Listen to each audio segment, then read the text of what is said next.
How did you guys like my new video? Oh, oh, oh my god! Hello, I am Gux, Gookex, or Gukx. Today, I'll be teaching you how to become a Yo-Yo and profit.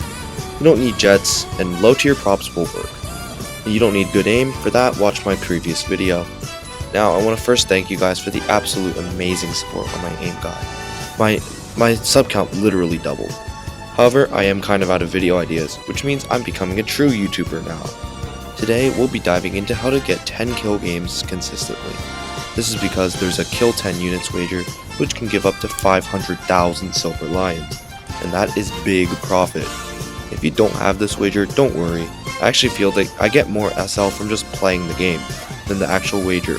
Today, I'll be diving into the strategical, psychological, physical, and other aspects of getting 10 kills and becoming low tier Valman yourself. Okay, without further ado, let's change the music because you guys are probably going insane, and let's get into it. Our victory is near. This will be a short section, however, it's arguably the most important. We're going to talk about how to set goals. You may have heard that it's good to set manageable goals and quantifiable goals in real life. For example, instead of saying, I want high kill games, say, I want 10 kill games. If you get around 2 kills a game right now, a good goal would be something like 5 kills. For this video, we're going to be setting our goal to 10 kills, but these tips still apply to lower and even higher kill counts. This makes the goal more achievable, since high kill doesn't really mean anything, and you'll never be satisfied. This gives you a common sense of depression. Don't skip ahead, this part's important. In Arcade, you're able to carry 5 planes before it starts costing golden eagles. If we do some simple math, 10 kills divided by 5 planes is 2 kills per plane. Now it doesn't seem so bad, is it? You may think that taking 4 to 5 deaths is bad for SL, which it certainly is. However, taking a death in Arcade is not that expensive. It usually costs like 1k SL per plane, and by getting 10 kills we earn like 20k plus per game. As you play, you'll get better at surviving. Now it's probably better for me to recommend you play smart and try not to die, but that's too complicated for me, so we're not going to talk about spawn camping. And there also are other guides for that. I think that making players play smart is quite hard, and letting them suffer and improve is the best way for them to improve, since they'll try playing smart, get bored, and go back to playing dumb and never really improve. This is how I did it, and that really how all good players are born. As I stated previously, we want 2 kills per plane. I'm going to go over what we're going to do to achieve that. Firstly, we need a good lineup of 5 planes. We want these planes to be at a similar battle rating. Assuming you aren't playing Israel or Sweden, this should be pretty easy. The planes don't have to be particularly good, just the best you can. We want to avoid having one plane that's 1 BR lower than the highest plane in your lineup, and you can pause now to read why. If you can't build a full lineup of 5 planes of similar BR, try grinding out some folder planes. This shouldn't take very long, since stuff at lower tiers is pretty fast to grind. Something I like to do is hunt bombers. I don't feel bad about this at all. Arcade is a chaotic game mode, and these guys are trying to peacefully bomb. Bombers are even more dead in Arcade than realistic. By killing them, I can steal kills from teammates. In my first plane, usually a P-47 or P-63, I'll throttle up and immediately pitch up 45 degrees. With a bit of climbing, this should get you above the bombers very quickly. However, the main issue is with other people who have the same ideas. There will be other fighters up here, and you need to deal with them first. For this, I recommend leveling out a little earlier.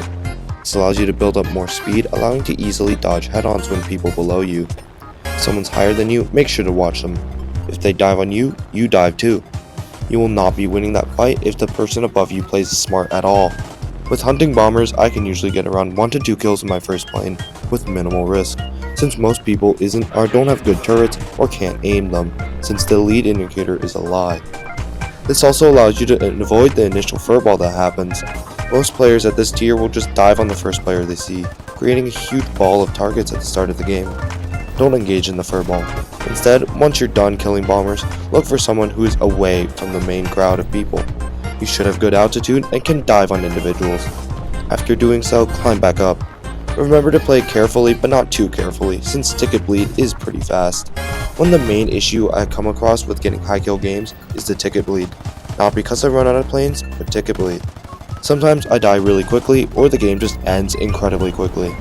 By taking care of bombers, we can eliminate one source of ticket bleed. In domination, yelling at your teammates in chat to cap points also does the trick. What I mean by physical is cold, hard skill. You don't need a whole lot, but you need some skill. Firstly, aim. For more detail, watch my aiming guide, but in summary, aim ahead of the lead indicator. Secondly, dodge. I'll be making a detailed guide soon since I don't have video ideas and somebody suggested it. Editor, put it on screen. Since the dodging guide won't be out for probably another week, here's my basic understanding. Your main goal is to shake the lead indicator as much as possible, since most people will just rely on that to aim. So we're just going to be finding ways to change that as much as possible. Firstly, don't turn. Despite being very counterintuitive, having the enemy on your 6 is probably the best scenario you can be. From diving directly behind, your cross section is much smaller, as compared to the enemy that's diving on you. When you turn, you bleed speed, and you give your enemy a nice fat target to shoot at. Additionally, many people on arcade don't know how to aim beyond just clicking on the lead indicator, so as long as you make up small down and down movements, their bullets should miss. Since you're running away, I think you have enough time to react to their bullets after they shoot. Use your C key to look at them and use W and S to pitch up and down to avoid bullets. If the enemy is within 0.45 kilometers, that's when things start getting bad. From this range, you don't have enough time to dodge his shots. If they're faster than you, or when the distance is getting smaller, you can try to reverse them. Start making a bunch of erratic turns, turn down your engine. This will hopefully get them very close to you. Once this happens, you can just start turning and rolling at the same time, or rolling scissors. This should get them in front of you and also bleed your speed. It's up to you to decide what to do next. If they have a big speed advantage and you're unable to get the shot, you can try to extend away, or take the fight and kill them.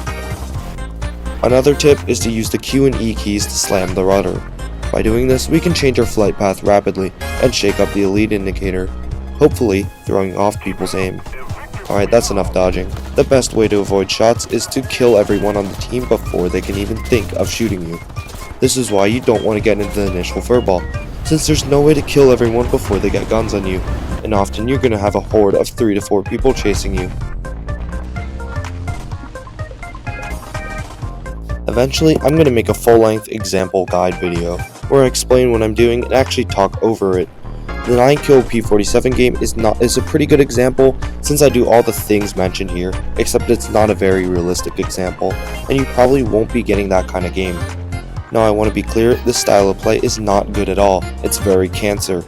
Posting this into a Discord server with competent players will get you absolutely roasted. However, what it is good at is getting SL, RP, and bragging to casual friends, so no, it's not impressive, which also means it's probably a little easier. That's basically all I have to say. Thanks for watching, and the lead indicator is a lot